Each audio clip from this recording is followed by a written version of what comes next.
kick the show off with clutch wins and upsets highlight the final set of games in the first round of the UAAP Men's Basketball Tournament. The results from another action-packed weekend in this report by mobile journalist Denise Valdesancho. Phillips has to put it up. The short-handed De La Salle Green Archers rise to the occasion to put up their best performance yet in the UAAP Season 88 Men's Basketball Tournament. La Salle beat the defending champions, the UP Fighting Maroons, 72-69 in their first meeting since last year's finals. Voris Marasigan nailed the go-ahead putback off a missed three to put La Salle up by 2 with 48 seconds left. Mike Phillips then made it a three-point game with a free throw. UP's Chico Briones tried to send the match to overtime but missed the potential game-tying three. Former Maroon Luis Pablo stepped up against his old team. He top-scored for the Archers with 14 points and 6 rebounds. The Archers came in without key players Kian Baclaan and Mason Amos due to their respective knee injuries. I guess it's a really good character game for both of us as in UP. We were, I guess, both struggling at the start, and again, if it doesn't show any roughness or any shyness from the game, but we just competed. You know, valuing each and every possession was really important. Yes, there's gonna be challenges. We've been challenged lately, but obviously, the guys just didn't give up and really gave us a good fight. Shot clock down to 5. Francisco for 3. Yes, sir! Meantime, the NU Bulldogs stay hot with an overtime win against the Ateneo Blue Eagles, 71-66. NU was in command for most of the match, even leading by as many as 18 points. But Ateneo came storming back in the fourth quarter to force an extra period. Come OT, Paul Francisco took over, scoring all 10 of the Bulldogs' points to settle the game. Francisco finished with 13 points, while top Bulldog Jake Figueroa had another all-around game of 13 markers, 10 rebounds, 8 assists, 2 steals, and 2 blocks. Good win for us, pero wala naman kami pakialam kung nasan man kami ngayon. Ang importante kasi sa amin how we perform every game talaga.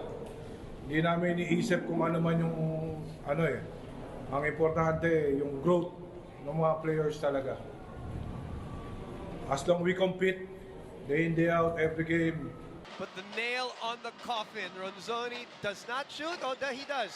As for the Adamson Soaring Falcons, they upset the UST Growling Tigers 69-59. The Adamson defense coming alive here, holding UST to just a little over half of its 100-point average per game this season.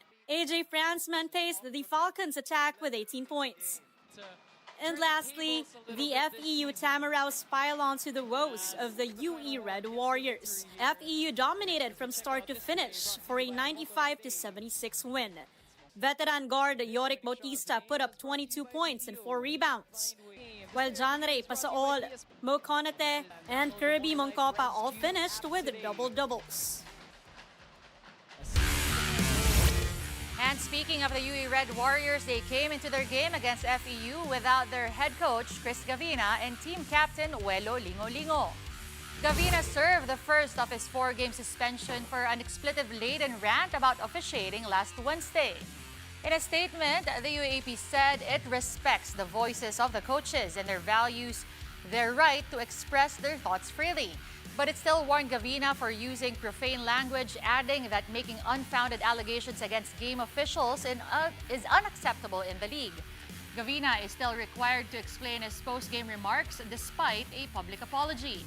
Ateneo head coach Tab Baldwin and NU coaches Jeff Napa and Leo Pujante were also given stern warnings for their comments on the refs. Now, in an interview with former PBA Commissioner Noli Ayala on Power and Play, Gavina, now with a clearer headspace, acknowledged his mistakes in handling the situation.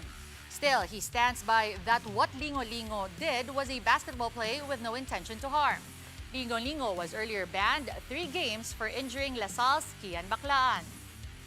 UE took the initiative already of having my evaluation over my actions, and obviously, I'm extremely apologetic of how it occurred. I know I'm in a high position of influence, and also setting an example. So looking back, I definitely could have approached it in a more professional manner. For Kian, for such a talent like him to endure that injury during that moment, is a tragedy in my opinion. We evaluated every single angle also to make sure that it was a basketball play, and in my opinion, his body trajectory movement was made simultaneously as the referee blew his whistle. So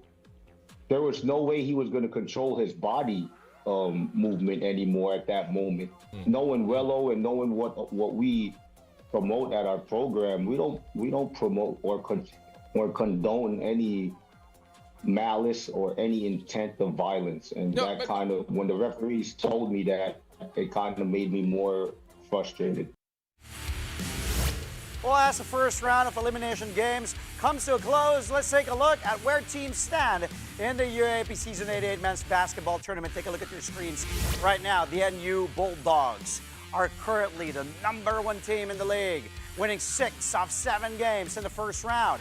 It's their first time to top the first round standings since the start of the Final Four era. The USC Growling Tigers, meanwhile, come in second place with a 5-2 win-loss record.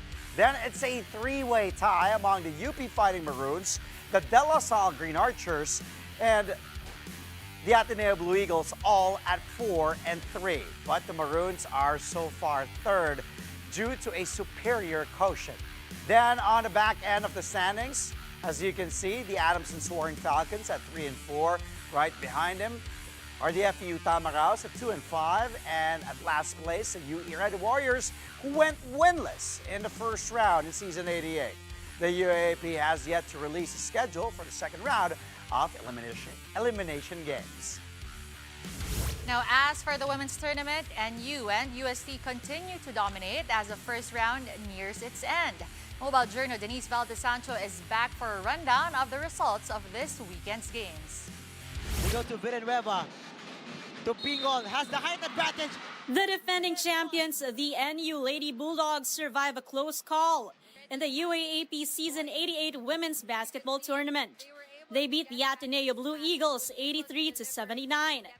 NU led by 11 midway through the fourth, when Ateneo uncorked a 15-0 run to retake the lead with just under 2 minutes left. The Lady Bulldogs fought back with Aloha Betano and Carl Pingo leading the way. The Blue Eagles tried to counter again, but blew their chances in the final seconds of the game. Yung 15-0 run na yun stemmed from our 8 turnovers during the fourth quarter, which is too much. Okay, and then those 8 turnovers, all of which I think they converted. So yun yung reason why from that lead lumamang sila. We were too relaxed on that stretch. But I'm happy with the composure na pinakita ng mga veterans namin. We were composed offensively, and then mas dumain kami dun sa game plan namin on the defensive side. Pingo top scored for NU with 22 points, 6 rebounds, and 4 steals. The Lady Bulldogs are now 5-1 for this season, while the Blue Eagles dropped their second straight game after starting the season flawless through 4 games. Santos, the cross, drive, pull-up, jumper. Meanwhile, the UST Growling Tigresses extend their unbeaten run to 6 games after crushing the Adamson Lady Falcons 79-55. UST was actually trailing by 10 in the first before regaining control in the third behind Karil Sherba and Eka Soriano. Sherba notched 16 points and 4 rebounds, while Soriano had 13 markers, 6 assists, and 5 steals. With the loss, Adamson drops to 2-4 in the standings. The first half, I told the girls sa dugout that we really were out-hustled by Adamson. It's all effort by the Adamson team, so salute to them. They give us a good fight. Come third quarter, yung mga bata siguro nagising na. naantok na naman. We were crashing the boards. There were no easy shots for Adamson in the second half. Araza! A blowout win, too, for the De La Salle Lady Archers against the UP Fighting Maroons 88-59. La Salle pulled away in the third quarter thanks to a huge 28-11 run. The onslaught continued in the fourth, where the Lady Archers outscored the Maroons again 22-9. Pao Anastasio had 18 points and 63% shooting. The Lady Archers get their second win in 6 games, while the Maroons lose their 4th game in a row. Both teams now carry identical 2-4 win-loss cards. One more dominant win, this time by the FEU Lady Tamaraws over the hapless UE Lady Warriors, 81-59. FEU led by just 8 points after the opening period, but then blew the game open, even going up by as many as 30 markers. Here, but Abatayo goes for the 3. One-and-done guard Shema Batayo and Victoria Pasilang combined forces to lead the Lady Tams charge.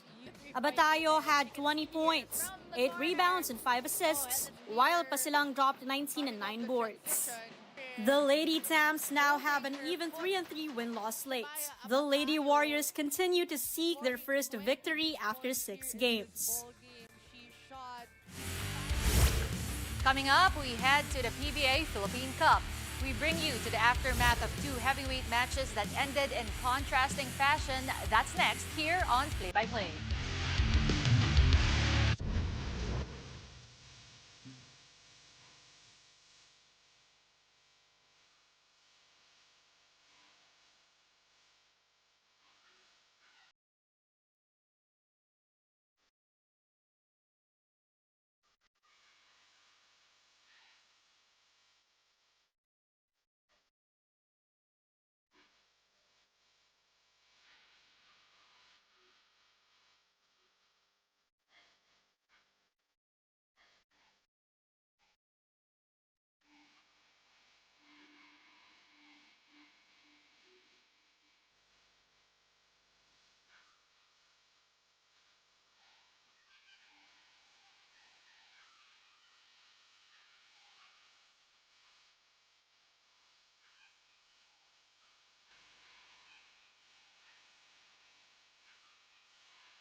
Welcome back to the show. You're still tuned in to Play-by-Play only here on One News. NBA superstar Kevin Durant is already extending his stay in Houston. The Slim Reaper signs a 2-year deal, contract extension with the Rockets ahead of his regular season debut for the team on Wednesday. Reports say the deal could be worth $90 million, including a player option in the second year. Now, if KD plays both of those seasons as planned, his career earnings would reach early $600 million. That could be an NBA record depending on how long LeBron James would keep on playing. KD was actually eligible for a $122 million extension, but opted for less to give the Rockets flexibility in other deals from here on out. Houston acquired KD from the Phoenix Suns this offseason in a record-setting trade that involved a total of 7 teams. During the NBA's Media Day a couple of weeks back, Durant already explained why he wanted to sign an extension with Houston. I do see myself signing a contract extension. I can't tell you exactly when that'll happen, but I do see it happening. And just seeing the quick progression of this franchise from where it was right after that James Harden, Chris Paul era. Seeing when Ime got here and how he turned it around so fast. Then I have some connections here within the organization, people I work with around the league already.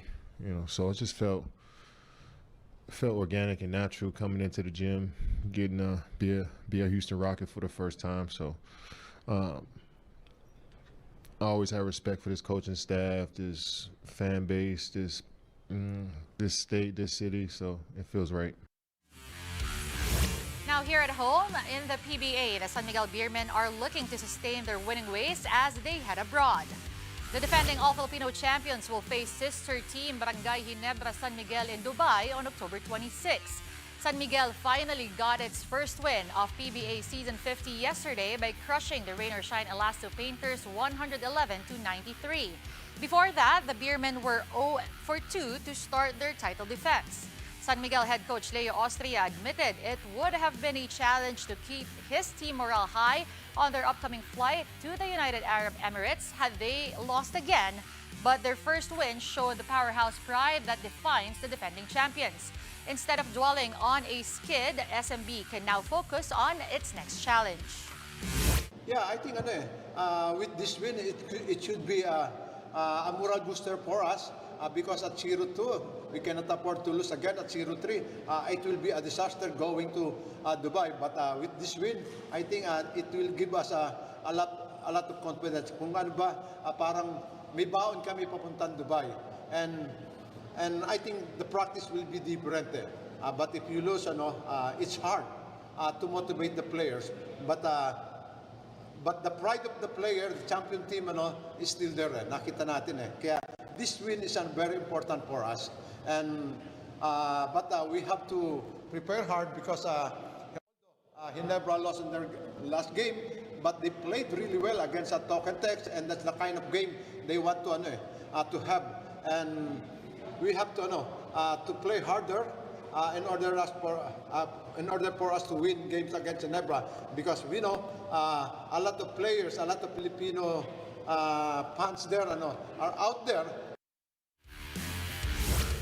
Meralco Bolts likewise hope to take their winning momentum in the Philippine Cup all the way to Japan.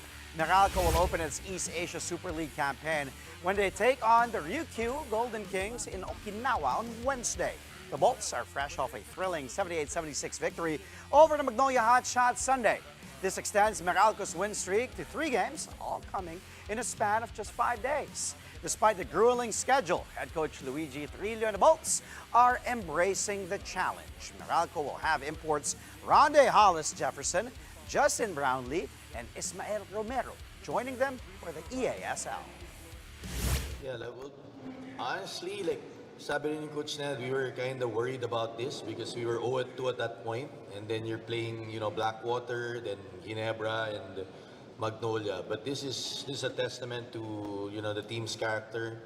Coach is trying to say it'll be nice to get one more win moving tomorrow to Okinawa. We leave tomorrow morning. We're proud of this guy also. He's put in the work in the off season. He's gotten, I think, 12 pounds of muscle, and more than anything, obviously you see the stats in the scoring, but to me the nakakataba ng puso kay CJ because he's playing defense. Last conference he had to go through those tough times, so they're attacking him. This time he's holding the fort. Moving on to the PBL, another triple header in store as a reinforced conference resumes at the Smart Araneta Coliseum tomorrow. First up at 1:30 p.m., the undefeated Farm Fresh Foxies will go for their 3rd straight win as they face the Capital One Solar Spikers. Then at 4 p.m., the Chocomucho Flying Titans will take on the winless Nextled Chameleons. Finally, at 6:30 p.m., another undefeated squad, the PLDT high-speed hitters, will put their dominant start to the test against the slumping Signal Super Spikers. You can catch all the games live on One Sports, One Sports Plus, and on the Pilipinas Live app. And after the break, Team Asia rules the Reyes Cup once again. A look into their title clincher in the 4-day tournament against the team Rest of the World when play-by-play returns only here on One News.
Welcome back to Play-by-Play only here on One News.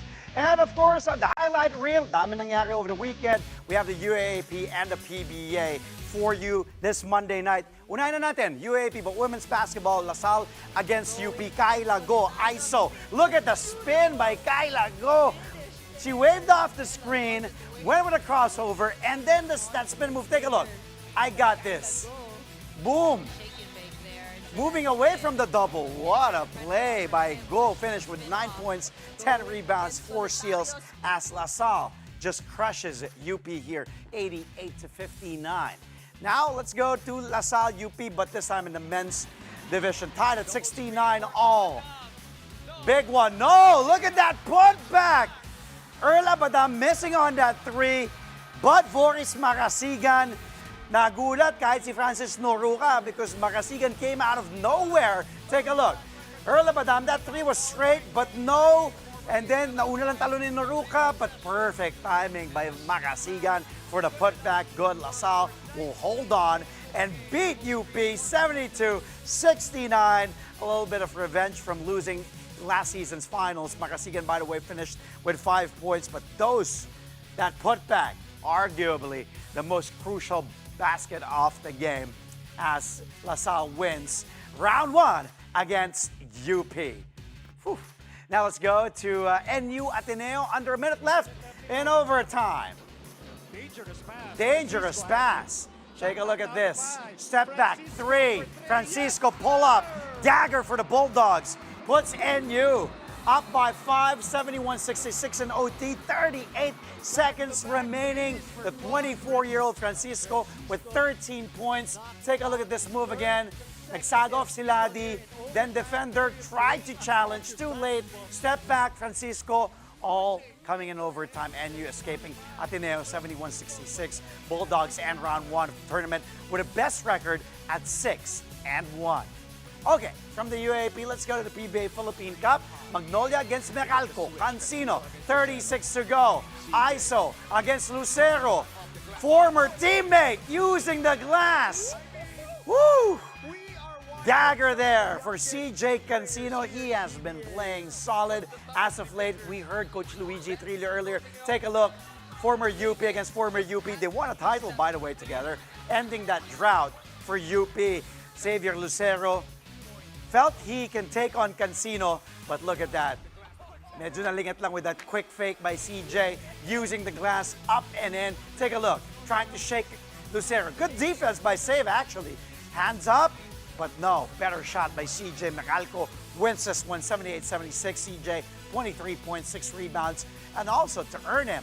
Good enough for Player of the Game honors. Congratulations to CJ. You deserve, you've been playing well. Daming pinagdaanan ni CJ from his UAAP days here in the PBA, but he's getting this much-deserved playing time from Coach Luigi.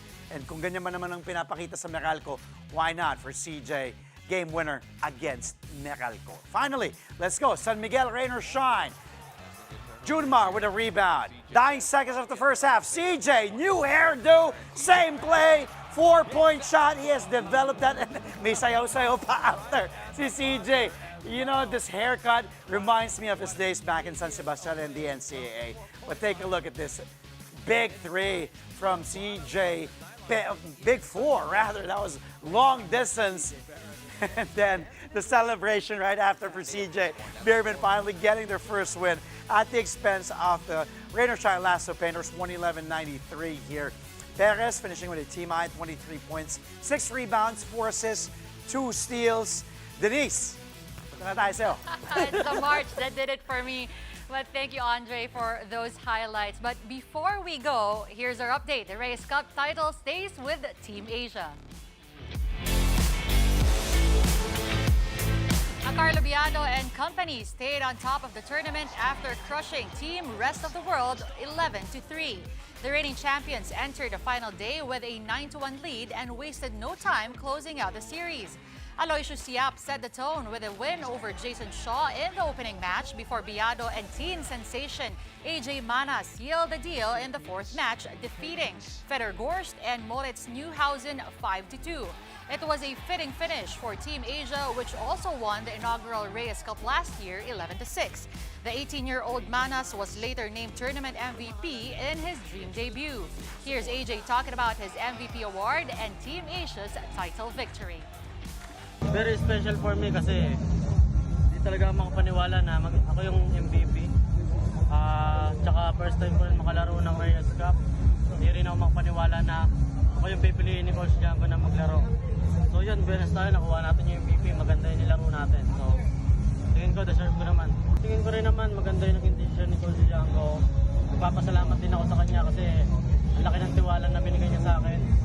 So yung pressure na sa akin, kailangan ko na lang pagigiyan ng pagigiyan. So sabi niya, relax ka lang, laruin mo lang yung laro mo, gano'n siya.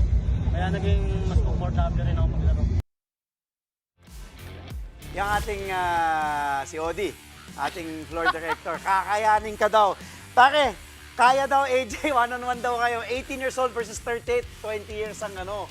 Oh. Tignan natin kung mananaig ang experience. Hustler yun, okay.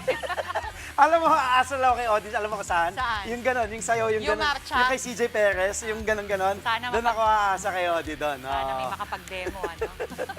But congratulations to Team Asia. Of course, Reyes Cup stays with Team Asia. That's it from us tonight, mga kapatid. But you can catch us again tomorrow, 8:30 p.m. for a play-by-play of the day's top sports stories. Play-by-play is on One News, that's Signal TV Channel 8 on SD and Channel 250 on HD. We're also available on Signal Play and Pilipinas Live. I'm Andre Felix. And I'm Denise Stan, sitting in for Cheska Litoncalo. Thank you for watching, mga kapatid. Dapat gawin mo din yun.